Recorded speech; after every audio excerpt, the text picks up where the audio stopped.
여러분, 아침에 거울을 보다가 왜 이렇게 기운이 없지? 하고 한숨을 쉰 적 있으신가요? 겉으로 멀쩡해 보여도 속에서는 조용히 그리고 꾸준히 몸을 무너뜨리는 네 가지 원인이 있습니다. 이걸 모르면 85세를 넘기기도 전에 병원 침대에 누워 있을 확률이 높아집니다. 그런데 반대로 단 한 가지만 바꿔도 놀라울 만큼 건강이 돌아오고 기운이 살아나는 경우를 저는 수도 없이 봤습니다. 오늘은 제가 30년 동안 진료 현장에서 지켜본 조용히 찾아오는 건강 붕괴 네 가지 원인과 그걸 막고 100세까지 건강하게 사는 사람들의 생활 비밀을 하나씩 알려드리겠습니다. 아무 증상 없이도 다가오는 위협이 있다는 것, 그리고 그 위협을 막는 방법은 아주 작지만 확실한 습관이라는 것. 지금부터 8가지 흐름으로 말씀드릴 겁니다. 첫째, 우리 몸을 말라가게 만드는 숨은 탈수. 둘째, 걷기만으로는 막지 못하는 근육 붕괴. 셋째, 약이 고치는 동시에 빼앗아가는 영양소 결핍. 넷째, 사람을 병들게 하는 관계 단절과 고립. 다섯째, 혈관 나이를 빠르게 늙게 만드는 잘못된 식습관. 여섯째, 하루 대부분을 차지하는 앉아있는 시간의 함정. 일곱째, 생각보다 빨리 찾아오는 폐 기능 저하. 여덟째, 건강을 망치는 잘못된 수면 습관. 이 흐름을 따라가시면 왜 지금부터라도 생활을 바꿔야 하는지 분명히 느끼실 겁니다. 안녕하세요. 봄날 같은 노후입니다. 이 채널은 60대, 70대 어르신들의 건강과 행복한 노후를 위해 생활 속 지혜와 의학적인 팁을 전해드립니다. 오늘 영상이 도움이 된다면 구독과 좋아요, 알림 설정까지 꼭 부탁드립니다. 나이가 들면 목이 마르지 않는 경우가 많습니다. 그래서 물을 거의 안 마시고 하루를 보내도 별 문제가 없다고 생각하죠. 하지만 이것이 바로 첫 번째 함정입니다. 우리 몸의 절반 이상은 물로 이루어져 있습니다. 그런데 나이가 들수록 체내 수분은 줄어들고 고혈압약, 이뇨제, 당뇨약 같은 약물은 그나마 남아있는 수분마저 몸 밖으로 밀어냅니다. 목이 마르지 않는다고 괜찮은 것이 아니라 이미 갈증을 느끼지 못할 만큼 수분 센서가 둔해진 상태일 수 있습니다. 74세 박정숙 어르신이 있었습니다. 아침에 일어나도 머리가 무겁고 오후에는 어지러워서 소파에만 앉아 계셨죠. 밥맛도 없고 기운도 없고 자꾸 짜증만 늘었습니다. 검사를 해보니 딱 하나, 몸속 수분이 턱없이 부족했습니다. 제가 제안드린 건 단순했습니다. 하루에 4컵, 아침에 일어나서 1컵, 점심 전 1컵, 외출 후 1컵, 잠자기 1시간 전 1컵. 이걸 2주만 실천했더니 아침 기상이 훨씬 편해지고 짜증이 줄고 배변도 부드러워졌습니다. 숨은 탈수자가 진단법. 소변색이 진한 노란색 이상이면 물 부족 신호입니다. 혀 표면이 하얗게 갈라져 있거나 마른 느낌이면 몸 전체가 건조해진 것입니다. 손등 피부를 꼬집었을 때 바로 펴지지 않으면 수분이 부족한 것입니다. 중요한 건 양보다 타이밍입니다. 억지로 물병을 들고 하루 8잔을 채우는 것보다 내 몸이 필요할 때 딱 1컵을 마시는 것이 훨씬 효과적입니다. 특히 아침에 미지근한 물 1컵은 장을 부드럽게 하고 밤새 말라있던 몸을 깨우는 최고의 습관입니다. 많은 어르신들이 이렇게 말씀하십니다. 난 하루 10,000보 이상 걷는데 운동은 충분해요. 걷는 습관이 좋지 않다는 건 아닙니다. 걷기는 심폐지구력과 혈액순환을 유지하는 데 훌륭한 운동이지만 근육량을 지켜주는 운동은 아닙니다. 특히 다리, 엉덩이, 허벅지 근육은 나이가 들수록 해마다 1, 2%씩 줄어듭니다. 이걸 근감소증이라고 부릅니다. 근육이 줄면 단순히 힘이 빠지는 것에서 그치지 않습니다. 면역력이 떨어지고 혈당 조절이 어려워지고 심지어 폐렴이나 낙상 위험까지 급격히 높아집니다. 78세 김철수 어르신이 있었습니다. 매일 아침 40분씩 동네 공원을 걸었고 자신은 건강하다고 믿으셨죠. 그런데 어느 날 빗길에서 살짝 미끄러져 고관절이 골절됐습니다. 수술 후 회복이 더디면서 식욕과 의욕이 함께 무너졌습니다. 문제는 걷기만으로는 하체 근육을 지탱하는 힘이 부족했다는 것이었습니다. 근육은 사용하지 않으면 정말 빠르게 사라집니다. 그리고 한번 잃은 근육을 되찾는 데는 훨씬 더 많은 시간과 노력이 필요합니다. 그래서 걷기에 더해 근력 운동을 반드시 포함시켜야 합니다. 집에서 할 수 있는 간단 근력 운동 3가지. 첫째, 의자에서 일어나기. 등받이에 기대지 않고 두 손은 무릎 위에 살짝 올린 상태에서 허리를 세우고 천천히 일어났다 앉습니다. 이 동작은 허벅지와 엉덩이 근육을 동시에 자극하며 균형 감각까지 길러줍니다. 둘째, 발뒤꿈치 들기. 벽이나 싱크대를 살짝 짚고 발뒤꿈치를 천천히 들어 올린 뒤 2초간 유지, 그리고 내립니다. 종아리 근육과 발목 힘이 길러져 계단 오르내리기가 훨씬 안정됩니다. 셋째, 한 발로 서기. 부엌 싱크대나 식탁을 살짝 잡고 한쪽 다리를 들어 10초간 유지합니다. 이때 시선을 정면에 두고 몸이 휘청거리지 않도록 중심을 잡습니다. 균형 능력이 향상되어 넘어질 위험을 크게 줄입니다. 이 3가지 동작은 하루 10분이면 충분합니다. TV를 보면서도 전화를 하면서도 할 수 있습니다. 중요한 건 몇 번 하느냐보다 매일 하느냐입니다. 하루 10분의 근력 운동은 병원 시비를 막아줍니다. 김철수 어르신도 수술 후 재활 과정에서 이 운동들을 꾸준히 하셨습니다. 처음에는 한 번 서는 것도 힘들어했지만 3개월 후에는 지팡이 없이 동네를 걷게 됐습니다. 그리고 이렇게 말했습니다. 걷기만으로는 부족했네요. 이 운동을 진작 알았더라면 넘어지지도 않았을 텐데. 하체 근육은 단순한 다리 힘이 아닙니다. 심장을 지탱하고 혈당을 조절하고 몸 전체의 움직임을 가능하게 하는 뿌리입니다. 그 뿌리를 단단하게 지키는 것이 100세 건강의 핵심입니다. 나이가 들수록 약을 복용하는 시간이 길어집니다. 혈압약, 당뇨약, 고지혈증약, 위장약. 이 약들은 분명히 병을 조절하고 몸을 지켜줍니다. 그런데 의외로 많은 어르신들이 모르는 사실이 있습니다. 바로 약이 고치면서 동시에 몸속 영양소를 빼앗아 간다는 점입니다. 70대 후반의 이영철 어르신은 고혈압, 당뇨, 고지혈증까지 3가지 만성질환을 갖고 있었습니다. 처방받은 약을 빠짐없이 복용했고 정기검진도 꼬박 받았습니다. 그런데 어느 날부터 걸음이 느려지고 말이 더뎌지고 단어가 떠오르지 않는 순간이 잦아졌습니다. 혹시 치매 초기일까 걱정이 되어 검사를 했지만 뇌 MRI나 혈관 검사에서는 특이 소견이 없었습니다. 하지만 혈액 검사에서 비타민 B1, 마그네슘, 코큐텐 수치가 기준치 이하로 떨어져 있었습니다. 이 영양소들은 심장을 뛰게 하고 뇌를 맑게 하며 근육이 움직일 수 있도록 돕는 기본 연료입니다. 고혈압약 중 일부는 마그네슘과 칼륨을 몸 밖으로 배출시킵니다. 당뇨약은 비타민 B군을 서서히 고갈시키고 고지혈증약은 세포의 에너지원인 코큐텐 생성을 억제합니다. 결국 약이 질병은 막아주지만 에너지와 회복력을 떨어뜨리는 부작용을 동시에 만드는 셈입니다. 저는 이 어르신께 식단 변화를 권했습니다. 아침에는 바나나 1개를 곁들여 마그네슘과 칼륨을 보충하고 점심에는 고등어나 꽁치 같은 기름진 생선을 올려 오메가3와 코큐텐을 채우고 간식으로는 아몬드나 호두를 한 줌 드시도록 했습니다. 또 필요한 경우에는 의사와 상의하여 보충제를 통해 영양소를 보완하도록 안내했습니다. 한 달 후 걸음이 조금 빨라지고 말이 또렷해졌으며 기억력 테스트에서도 점수가 향상되었습니다. 다리에 힘이 다시 돌아오자 표정도 밝아졌습니다. 중요한 점은 약을 임의로 끊지 않는 것입니다. 복용 중인 약이 어떤 영양소를 감소시키는지 확인하고 음식이나 보충제로 채워야 합니다. 정기적인 혈액 검사와 식단 점검만으로도 에너지 부족과 피로를 크게 줄일 수 있습니다. 이영철 어르신은 마지막 진료에서 이렇게 말했습니다. 약은 저를 살려줬지만 동시에 제 몸을 조금씩 비워가고 있었네요.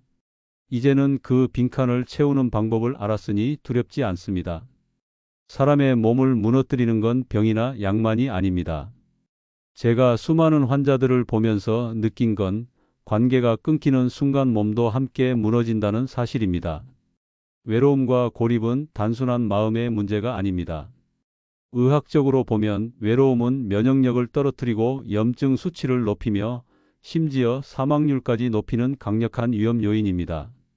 혼자 있는 시간이 길어지면 스트레스 호르몬인 코르티솔이 지속적으로 분비되어 혈압을 올리고 심장을 지치게 하며 뇌의 감정 조절 기능을 약화시킵니다. 80세 박모 어르신은 건강도 괜찮고 약도 많이 드시지 않는 분이었습니다.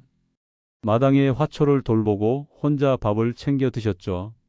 하지만 배우자가 세상을 떠난 뒤 집 밖으로 나가는 일이 거의 없어졌습니다.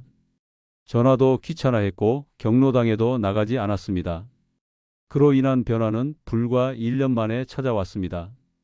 혈압이 오르고 잠을 잘 못 자고 식욕이 사라졌습니다. 몸이 아프다기보다 살고 싶은 힘이 줄어든 상태였습니다. 진료실에서 저는 방 어르신의 혈압보다 그 얼굴빛을 오래 들여다봤습니다. 그 안에는 의학으로는 설명되지 않는 깊은 외로움이 있었습니다. 그래서 이렇게 말씀드렸습니다. 하루에 단 10분만이라도 전화를 하세요. 자녀든 친구든 이웃이든 상관없습니다. 그게 약이 될 겁니다. 처음에는 시큰둥하던 어르신이었지만 자녀와 매일 통화를 시작하면서 조금씩 변화가 나타났습니다. 목소리에 힘이 붙었고 불면이 줄었으며 식사량도 늘었습니다. 관계의 회복이 몸을 다시 살린 것입니다. 또 다른 사례가 있습니다. 김영자 할머니는 오랫동안 혼자 살며 우울증 약을 복용하셨습니다. 복지관에 노래교실을 권했지만 사람 많은 곳은 싫다며 거절하셨죠. 그러던 어느 날 우연히 복지관 앞 벤치에서 음악 소리를 듣고 문을 열고 들어가셨습니다. 그 후 한 달 복지관 직원이 저를 찾아와 이렇게 말했습니다. 김 할머니가요, 요즘 제일 큰 목소리로 노래를 부르세요. 할머니는 혈압약 복용량을 줄였고 밤에도 잘 주무시게 됐습니다. 단 한 번의 외출이 한 사람의 인생을 다시 일으킨 것입니다. 외로움은 병입니다. 하지만 그 약은 사람입니다. 하루 10분의 대화, 일주일 한 번의 외출, 경로당에 노래 한 곡, 복지관의 안부 인사. 그건 작고 사소한 일이 아니라 몸과 마음을 살리는 강력한 치료제입니다. 혈관은 단순히 피가 흐르는 관이 아닙니다. 우리 몸의 모든 세포에 산소와 영양을 공급하는 생명의 길입니다. 그런데 나이가 들면서 혈관이 딱딱해지고 좁아지면 뇌졸 중심근 경색 치매 같은 치명적인 병이 순식간에 찾아올 수 있습니다. 문제는 이런 혈관 노화의 상당 부분이 식습관에서 비롯된다는 것입니다. 특히 세 가지 습관이 혈관을 가장 빠르게 늙게 만듭니다. 첫째, 과도한 염분 섭취. 둘째, 포화지방 위주의 식단. 셋째, 당분이 많은 가공식품. 75세 최순자 할머니는 평생 반찬이 짭짤해야 밥을 먹는다고 하셨습니다. 국, 찌개, 젓갈이 식탁에서 빠지지 않았죠. 검진에서는 혈압이 항상 높았고 혈관 탄력 검사를 해보니 혈관 나이가 실제 나이보다 12년이나 높게 나왔습니다. 저는 먼저 줄이는 것보다 바꾸는 것을 권했습니다. 소금을 줄이자고 하면 맛이 없어서 포기하기 쉽지만 소금을 허브레몬즙 참깨가루 같은 자연 조미료로 바꾸면 맛은 살리면서 나트륨 섭취를 절반 이하로 줄일 수 있습니다. 또 매일 먹던 기름진 육류는 주 1, 2회로 줄이고 대신 등푸른 생선이나 두부 콩류를 더 자주 드시도록 했습니다. 이렇게 하면 혈관 속 나쁜 LDL 콜레스테롤은 줄이고 좋은 HDL 콜레스테롤은 높일 수 있습니다. 가장 어려워하는 부분은 단 음식 줄이기였습니다. 과자, 빵, 탄산음료에 든 당분은 혈당 스파이크를 만들고 그때마다 혈관벽이 손상됩니다. 그래서 당분이 당기는 오후 시간에는 사과나 배, 고구마를 준비해 두게 했습니다. 변화를 시작한 지 석 달 후 최순자 할머니의 혈압은 안정되고 혈관 나이도 6년 젊어졌습니다. 무엇보다 이제는 짠맛보다 담백한 맛이 좋아졌다는 말을 들었을 때 저는 혈관뿐 아니라 입맛도 젊어졌다는 걸 느꼈습니다. 혈관 건강은 하루아침에 좋아지지 않습니다. 하지만 하루 3번의 식사에서 나트륨, 포화지방, 과당을 줄이고 대신 채소 생성견 과류를 늘리는 것만으로도 6개월 안에 확실한 변화를 볼 수 있습니다. 나는 운동도 하고 집안일도 하는데 괜찮아.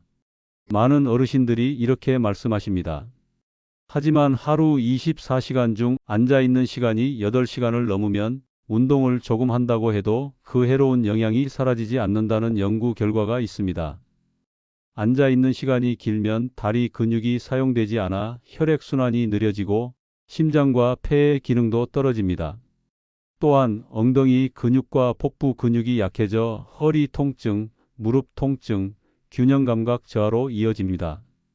77세 장용수 어르신은 은퇴 후 대부분의 시간을 TV 앞에서 보냈습니다. 아침 식사 후부터 점심까지, 점심 후부터 저녁까지 하루 10시간 이상을 앉아 있었습니다. 처음에는 다리가 조금 붓는 정도였지만 1년 후에는 계단 오르기가 힘들고 호흡도 가빠졌습니다. 저는 운동 시간을 늘리기보다 앉아 있는 시간을 줄이는 것을 먼저 권했습니다. 한 번에 30분 이상 앉아 있지 않고 알람을 맞춰 20분, 30분마다 자리에서 일어나 걷거나 스트레칭을 하도록 했습니다. 집에서 쉽게 할 수 있는 앉기 방해 습관 3가지. 물 마시기 루틴. 아침부터 저녁까지 정해진 시간에 물을 마시면 자연스럽게 화장실에 자주 가게 되어 움직임이 늘어납니다. 광고 시간 스트레칭. TV 광고가 나올 때마다 자리에서 일어나 팔과 다리를 가볍게 움직입니다. 전화는 서서 받기. 통화할 때는 무조건 서서 걸어 다니며 받습니다. 이 3가지를 실천한 지 2달 후 장 어르신은 다리 붓기가 줄고 하루 평균 걸음수가 2,000보 이상 늘었습니다. 혈압과 혈당도 조금씩 안정되었고 무엇보다 하루가 덜 지루하다는 말을 하셨습니다. 앉아있는 시간이 길수록 몸의 대사 속도는 떨어지고 지방은 잘 타지 않으며 혈당은 쉽게 올라갑니다. 이것이 반복되면 체중 증가, 당뇨 악화, 심혈관 질환 위험 증가로 이어집니다. 그래서 하루 30분 운동보다 하루 앉는 시간을 2시간 줄이는 것이 장수에 더 도움이 된다고 말하는 의사들도 있습니다.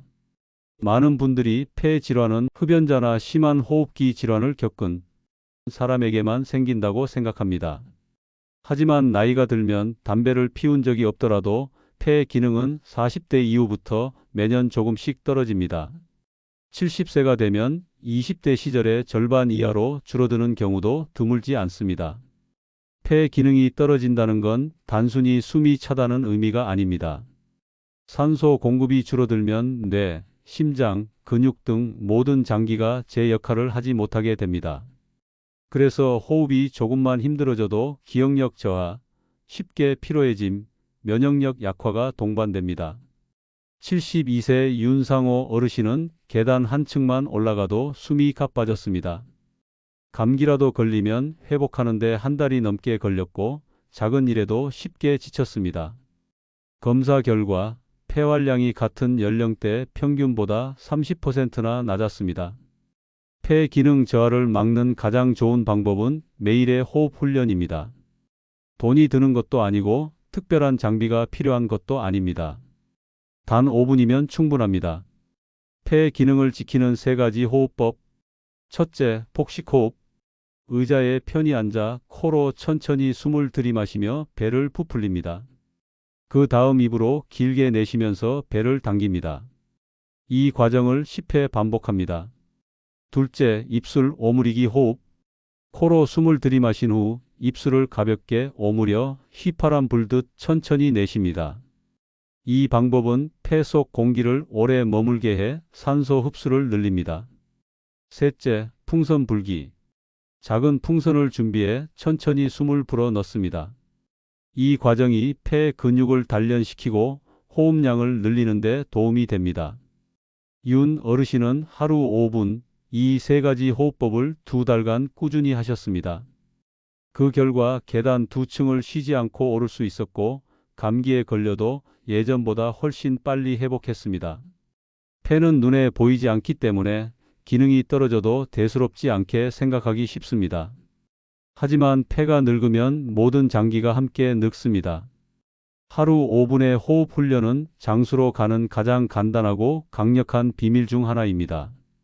나이가 들면 잠이 짧아지고 자주 깨는 것은 당연한 노화 현상이라고 생각하는 분이 많습니다. 하지만 잘못된 수면 습관이 쌓이면 단순한 잠 부족이 아니라 심장질환, 치매, 우울증 위험까지 높일 수 있습니다. 수면은 뇌와 몸이 스스로 회복하는 시간입니다. 이때 뇌는 낮 동안 쌓인 노폐물과 베타 아밀로이드 같은 치매 유발 물질을 청소합니다. 그런데 수면의 질이 나쁘면 이 청소 과정이 제대로 이루어지지 않아 기억력이 떨어지고 면역력이 약해집니다. 73세 김정희 할머니는 밤에 3번은 꼭 깨고 새벽 4시면 눈이 떠져요 라고 하셨습니다. 낮에는 졸음이 쏟아져 의자에서 깜빡 졸곤 했습니다. 검사에서는 특별한 질환이 없었지만 생활 습관에서 여러 문제를 발견했습니다. 대표적인 잘못된 수면 습관 4가지. 늦은 오후 카페인 섭취. 커피, 홍차, 녹차에 든 카페인은 마신 후 6시간 이상 뇌를 각성 상태로 만듭니다. 늦은 밤 과식. 밤늦게 먹는 음식은 소화를 위해 위장 활동을 지속시켜 뇌와 몸이 충분히 쉬지 못하게 합니다. 불규칙한 취침 시간. 하루는 10시에 자고 하루는 새벽 1시에 자는 식의 생활은 생체 시계를 혼란스럽게 만듭니다. 잠자리에서 스마트폰 사용. 스마트폰의 블루라이트가 멜라토닌 분비를 억제해 수면을 방해합니다. 김정희 할머니에게는 3가지를 권했습니다.